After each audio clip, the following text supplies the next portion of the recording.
Welcome to 10th class.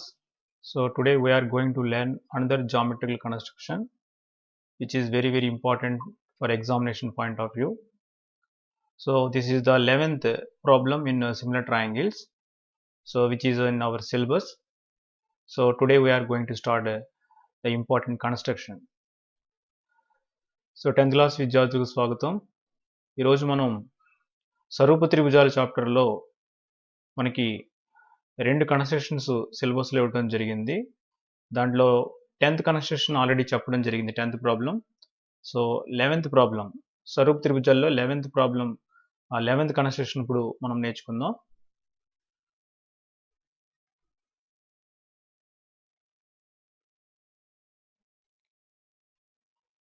Construct a triangle of sides 4 cm, 5 cm, 6 cm. Then construct a triangle similar to it, whose sides are 2/3 of the corresponding sides of the first triangle. So this is the construction. Telugu మీడియంలో చూద్దాం ఒకసారి. 4 సెంటీమీటర్లు, 5 సెంటీమీటర్లు, 6 సెంటీమీటర్ల కొలతలతో ఒక త్రిభుజాన్ని నిర్మించండి. దీనితో స్వరూపంగా ఉంటూ ఈ త్రిభుజ భుజాలకు 2/3 రెట్లు అనురూప భుజాలు కొలతలు కలిగిన త్రిభుజాన్ని నిర్మించండి. సో చాలా ఇంపార్టెంట్ ఇది కన్స్ట్రక్షన్ ఇది.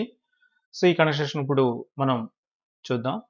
సో ఇప్పుడు ఈ కన్స్ట్రక్షన్ స్టార్ట్ చేసే ముందు ఏం చేశానంటే, నేను ఇక్కడ 6 సెంటీమీటర్లని బీసీగా తీసుకున్నాను, అదేవిధంగా 5 సెంటీమీటర్లని ఏబీగా తీసుకున్నాను, 4 సెంటీమీటర్లని ఏసీగా తీసుకొని ఈ కన్స్ట్రక్షన్ స్టార్ట్ చేయడం జరిగింది. ఓకే, సో ఫస్ట్ మనం ఒక లైన్ సెగ్మెంట్ డ్రా చేయాలి. ఫస్ట్ మనం ఒక రేఖాఖండాన్ని వేసుకోవాలి. 6 సెంటీమీటర్ల రేఖాఖండ కొలతలతో ఒక రేఖాఖండాన్ని మనం ఫస్ట్ వేసుకోవాలి. So first we have to draw a line segment with 6 centimetres. So తర్వాత మనం వృత్తలేఖను తీసుకొని వృత్తలేఖన సహాయంతో 4 సెంటీమీటర్ల వ్యాసార్థం తీసుకోవాలి. ఏదైతే రేఖాఖండం గీచామో దానికి బీసీ అని పేరు పెట్టుకున్నాను. So the line segment is divided by BC.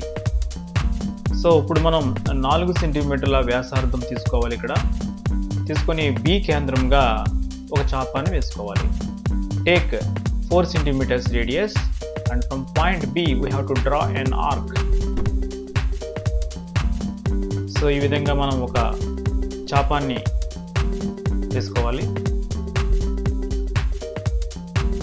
So ఈ కన్స్ట్రక్షన్ చూసిన తర్వాత మీరు 2 or 3 టైమ్స్ ప్రాక్టీస్ చేస్తే చక్కగా 8 మార్క్స్ మీరు ఎగ్జామినేషన్లో స్కోర్ చేయొచ్చు. సో నెక్స్ట్ 5 సెంటీమీటర్స్ రేడియస్ తీసుకుందాం.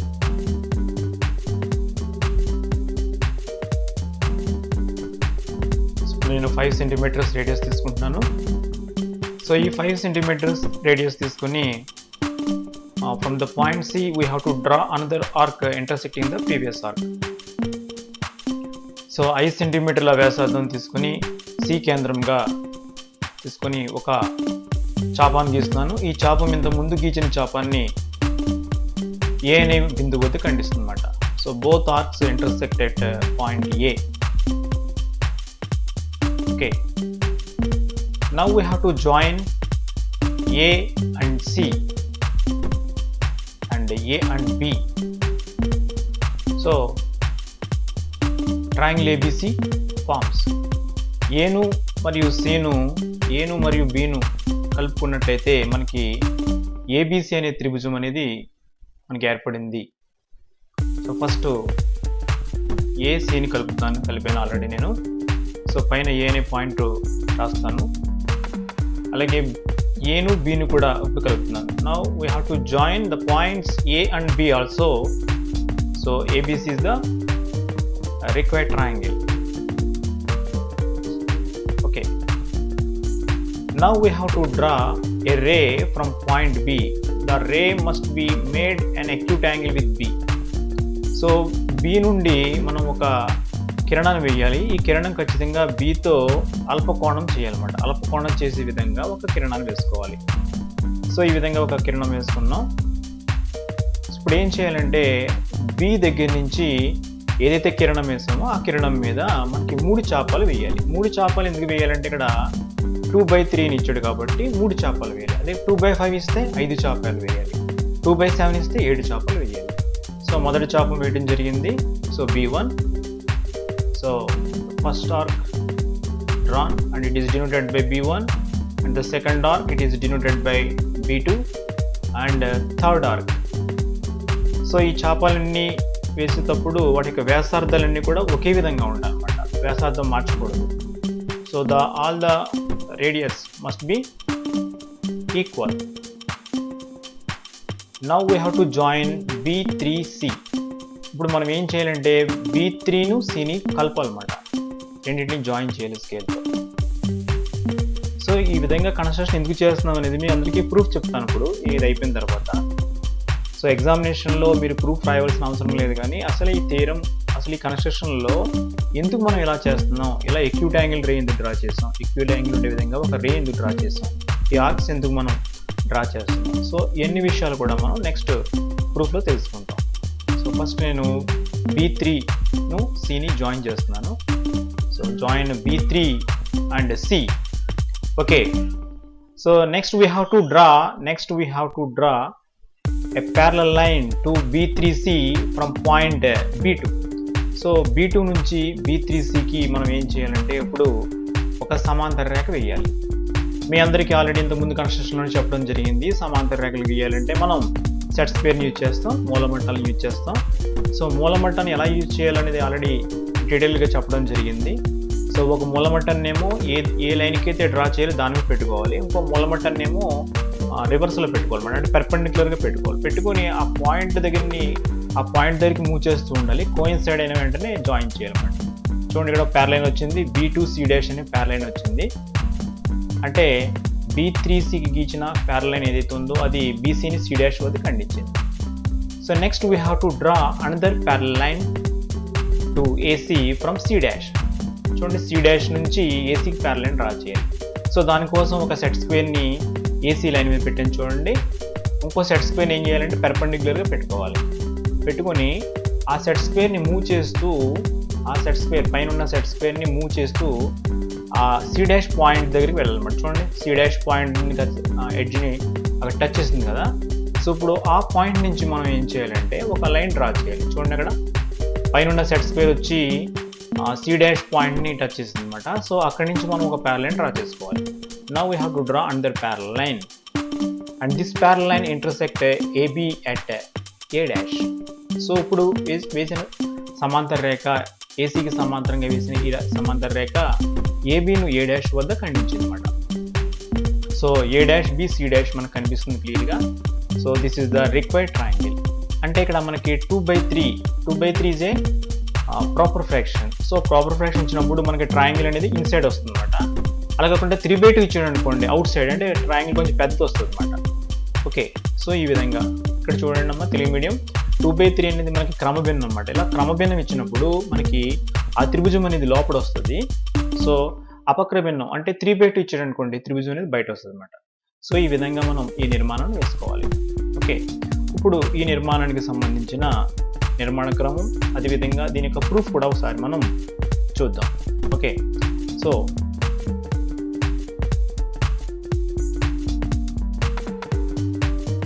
Steps of construction. Steps of construction అనేది ఎవరు కూడా బై హార్ట్ చేయకూడదు. సో మీరు ఏం చేశారో సేమ్ దాన్ని మాత్రమే అక్కడ రాయాలి, మీ సొంత మాటలో రాయాలి. సో నేను ఇక్కడ ఇంగ్లీష్లో చేయడం జరిగింది స్టెప్స్ ఆఫ్ కన్స్ట్రక్షన్, దీన్ని తెలుగులో కూడా ఎక్స్ప్లెయిన్ చేసి చెప్తాను. స్టెప్స్ ఆఫ్ కన్స్ట్రక్షన్లో ఫస్ట్ ఏంటంటే మనం ఏం చేస్తామో యాజ్ ఇట్ ఈస్గా రాయాలి, అక్కడ ఎటువంటి బై హార్ట్ చేయకూడదు. Draw triangle ABC with the given measurements. So ఏదైతే మెజర్మెంట్స్ మనకి ఇచ్చారో ఆ మెజర్మెంట్స్ ట్రయాంగిల్ ABCని కన్స్ట్రక్ట్ చేస్తాం.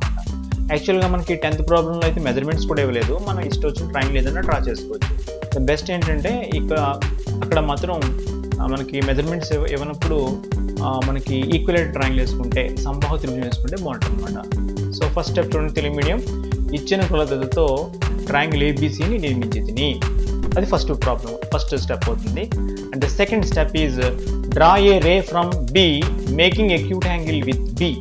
సో Bతో అల్పకోణం చేసే విధంగా మనం ఒక కిరణాన్ని తీసుకోవాలి. సో ఇది వచ్చి సెకండ్ స్టెప్ అవుతుంది మనకి. Third step, draw 3 arcs on the ray with equal radius. So ఏదైతే మనం కిరణం వేసామో ఆ కిరణం మీదకి 3 చాపాలను వేయాలి, సమాన వ్యాసార్థాలు ఉండే విధంగా 3 చాపాలు వేయాలి. So name the arcs as B1, B2, B3. So ఆ ఆర్క్స్ ఎక్కడైతే ఆ రేని టచ్ చేసినాయో, ఇంటర్సెక్ట్ చేసినాయో, ఆ పాయింట్స్ని మనం ఏం చేయాలంటే B1, B2, B3గా గుర్తించుకోవాలి. Okay, so fifth point, join B3 and C and draw parallel line to B3C from B2. So B3ని Cని జాయిన్ చేయాలి. జాయిన్ చేసిన తర్వాత ఏం చేయాలంటే B3Cకు B2 నుండి సమాంతర రేఖ గీయాలి. సో ఈ పాయింట్స్ మనం తెలుగులో రాసుకునేటప్పుడు ఎలా రాస్తాం, చాలా ఈజీ మాట. B3, Cని కలిపి తిని B2 నుండి B3Cకు సమాంతర రేఖను గీచి తిని. సో ఈ విధంగా రాస్తాం అన్నమాట. సింపుల్గా మన మాటల్లో మనం రాయాలి. Next, the parallel line intersects BC at C'. So ఏదైతే మనం ప్యారలల్ లైన్ డ్రా చేస్తామో అది BCని C' వద్ద ఇంటర్సెక్ట్ చేస్తాం అన్నమాట. సో దీన్ని మనం తెలుగులో రాస్తామంటే the parallel line intersects BC at C'. ఏదైతే సమాంతర రేఖ గీచామో సమాంతర రేఖ BCని C' వద్ద ఖండించినది అని రాస్తాం. Draw another parallel line from C' to AC. So C' నుండి మరొక సమాంతర రేఖ ACకి సమాంతరంగా ఉండే విధంగా మరొక సమాంతర రేఖ వేసుకోవాలి. సో C' నుండి ACకి సమాంతరంగా ఉండే విధంగా మరొక సమాంతర రేఖను గీచి తిని. సో లాస్ట్, సో ఇలా ఎప్పుడైతే వేసామో ఆటోమేటిక్గా మనం ట్రయాంగిల్ ఫామ్ అవుతుందన్నమాట. So A', B, C' is the required triangle. So ఈ విధంగా మనకి స్టెప్స్ ఆఫ్ కన్స్ట్రక్షన్ రావడం జరుగుతుంది. సో ఒక్కొక్క పాయింట్ మళ్ళీ చదువుతున్నాను, చూడండి ఒకసారి. Draw triangle ABC with the given measurements. Draw a ray from B making acute angle with B. Draw 3 arcs on the ray with equal radius. Name the arcs as B1, B2, B3. Join B3, C and draw parallel line to B3C from B2. The parallel line intersects BC at C'. Draw another parallel line from C' to AC. A', B, C' is the required triangle. So ఈ విధంగా steps of construction మనం ఓన్గా రాయాలి. ఎట్టి పరిస్థితుల్లో by heart చేయకలేదు. మీరు ఏదైతే construction చేశారో దాని అంతా కూడా రాసుకోవాలి. ఒక ఇంపార్టెంట్ థింగ్ ఏంటంటే రఫ్ డయాగ్రామ్ కూడా పైన వేయాలి. చాలా ఇంపార్టెంట్ థింగ్ ఏంటంటే రఫ్ డయాగ్రామ్కి మార్క్స్ సెపరేట్గా కేటాయించబడినవి. సో మీరు రఫ్ డయాగ్రామ్ అంటే ఈ కన్స్ట్రక్షన్ అంతా కాకుండా జస్ట్ చిన్న డయాగ్రామ్ అలాగా డయాగ్రామ్ వేసి లోపల ఒక ట్రయాంగిల్ ఉన్నట్టు వేసి చూపించాలి. రఫ్ డయాగ్రామ్ టాప్ రైట్ కార్నర్లో మనం వేసుకున్న తర్వాత కన్స్ట్రక్షన్ స్టార్ట్ చేయాలి.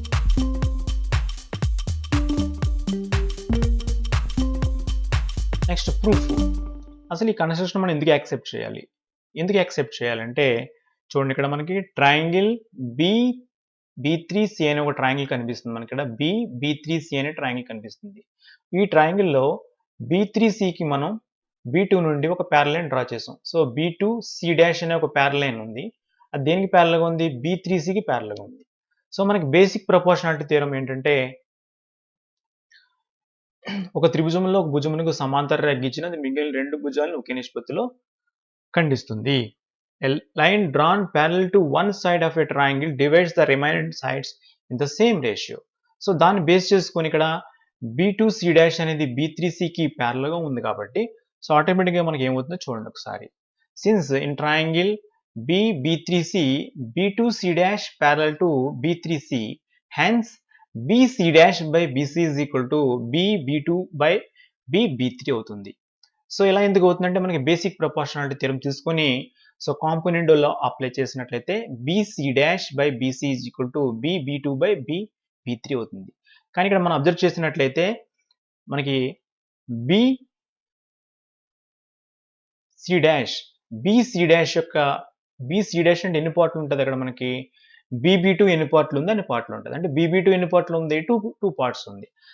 అదే విధంగా BB3 ఎన్ని పార్ట్స్ ఉంటుంది? 1, 2, 3 పార్ట్స్ ఉంది. సో BB3 అనేది 3 పార్ట్స్ ఉంది. సో ఆటోమేటిక్గా BB2 by BB3 ఎంత అవుతుంది? 2/3 అవుతుంది. So automatic corresponding sides are in the same ratio కాబట్టి అది BC' by BCకి ఈక్వల్ అవుతుంది. అంటే దీని నుండి మనకి ఏమొచ్చింది? BC' by BC is equal to 2/3 అనేది మనకు వచ్చింది. ఇప్పుడు మనం ఏం చేద్దామంటే ఇక్కడ మనకి 2 ట్రయాంగిల్స్ కనిపిస్తున్నాయి చూడండి. Triangle A', and triangle ABC. ఈ 2 ట్రయాంగిల్స్ ని మీరు అబ్జర్వ్ చేసినట్లయితే ఈ 2 ట్రయాంగిల్స్ కూడా సిమిలర్ ట్రయాంగిల్స్ అవుతాయి. ఎందుకు సిమిలర్ ట్రయాంగిల్స్ అవుతాయి అంటే స్వరూప త్రిభుజాలు అవుతాయి. ఎందుకు స్వరూప త్రిభుజాలు అవుతాయి అంటే ఇక్కడ యాంగిల్ B చూడండి, రెండు ట్రయాంగిల్ కి కామన్ గా ఉంది కాబట్టి కామన్ యాంగిల్ కాబట్టి యాంగిల్ B వచ్చి యాంగిల్ B కి ఈక్వల్ అవుతుంది. సో అదే విధంగా ఇక్కడ మనకి చూడండి A', C' అనేది AC కి ప్యారలల్ గా ఉంది కాబట్టి ఈ 2 లైన్స్ ప్యారలల్ కాబట్టి సో ఇక్కడ BA dash C dash angle BA dash C dash is equal to angle BACకి ఈక్వల్ అవుతుంది. సిన్స్ కరస్పాండింగ్ యాంగిల్స్ సదృశ్య కోణాలు కాబట్టి ఆ 2 యాంగిల్స్ ఈక్వల్ అవుతాయి. So we have triangle ABC similar to triangle A dash BC dash. So ఎందువల్ల అవుతుంది? ఎందువల్ల సిమిలర్ ట్రయాంగిల్స్ అవుతాయి? ఆ రెండు త్రిభుజాలు స్వరూప త్రిభుజాలు ఎందుకు అవుతున్నాయంటే యాంగిల్ B వచ్చి యాంగిల్ Bకి ఈక్వల్ అవుతుంది. ఎందువల్ల కామన్ యాంగిల్ కాబట్టి. అదేవిధంగా angle BA dash C dash is equal to angle BAC అవుతుంది. ఎందువల్ల అవుతుంది? కరస్పాండింగ్ యాంగిల్స్ సదృశ్య కోణాలు రెండు సమాంతర రేఖలను ఒక తిర్యక్ రేఖ ఖండించినప్పుడు మనకు సదృశ్య కోణాలు సమానం అవుతాయి. ఆ సదృశ్య కోణాలు ఏంటంటే ఇక్కడ angle BA dash C dash అదేవిధంగా యాంగిల్ BAC ఆ రెండు సదృశ్య కోణాలు కాబట్టి రెండు సమానమైనవి. సో మనకి ఆల్రెడీ ఏఏ సిమిలారిటీ ఉంది. కోకో స్వరూపగత నియమం ప్రకారం ఏదైనా రెండు త్రిభుజాల్లో రెండు జతల అనురూప కోణాలు సమానం అయితే సో ఆటోమేటిక్గా రెండు త్రిభుజాలు మనకి ఏమవుతాయంటే స్వరూపాలు అవుతాయి. In two triangles, the corresponding two pairs of corresponding angles are equal, then the two triangles are similar according to AA similarity. So, triangle ABC similar to triangle A dash BC dash. So, ఎప్పుడైతే two triangles similar triangles అవుతాయో corresponding sides are in the same ratio. Whenever the given two triangles are similar, then the corresponding sides must be in the same ratio. Hence, so corresponding sides. So, BA డాష్కి corresponding side ఏమవుతుందంటే AB అవుతుంది. అదేవిధంగా BC డాష్కి corresponding side వచ్చి BC అవుతుంది. A dash C డాష్కి corresponding side వచ్చి AC అవుతుంది. So therefore BA dash by BA is equal to BC dash by BC is equal to A dash C dash by AC అవుతుంది. కానీ already మనం పైన చూడండి BC dash by BC అంటే 2/3కి equal అయింది కాబట్టి సో దిస్ ఈజ్ 2/3కి ఈక్వల్ చేసుకుందాం. ఇప్పుడు ఒక్కొక్క దాన్ని 2/3కి ఈక్వల్ చేసుకున్నట్లయితే అప్పుడు మనకి ఏమొస్తుందంటే BA dash by BA is equal 2/3 అవుతుంది కాబట్టి BA dash is equal to 2/3 AB అవుతుంది. BC dash is equal to 2/3 BC అవుతుంది. And finally A dash C dash is equal to 2/3 AC అవుతుంది. చూడు మీరు అబ్జర్వ్ చేయండి ఇప్పుడు ABC ట్రయాంగిల్లో AB BC AC అనేవి సైడ్స్. ఆ సైడ్స్లో ప్రతి సైడ్లోని కూడా చూడండి మనకు వచ్చిన ఫార్మ్ అయిన ట్రయాంగిల్లో సైడ్స్ ఏంటి AB dash BC dash A dash C dash అనేవి 2/3 ఉన్నాయన్నమాట. సో ఏదైతే ట్రయాంగిల్ ABC ఉందో ఆ ట్రయాంగిల్లో ప్రతి సైడ్లోని కూడా 2/3 ఉండే విధంగా మనకు ఒక సిమిలర్ ట్రయాంగిల్ చూడండి సిమిలర్ ట్రయాంగిల్ ఫామ్ అయింది కదా పైన చెప్పుకున్నాం we have triangle ABC similar to triangle A dash BC dash. So ఈ విధంగా దీని ప్రూఫ్ ఉంటుంది అన్నమాట.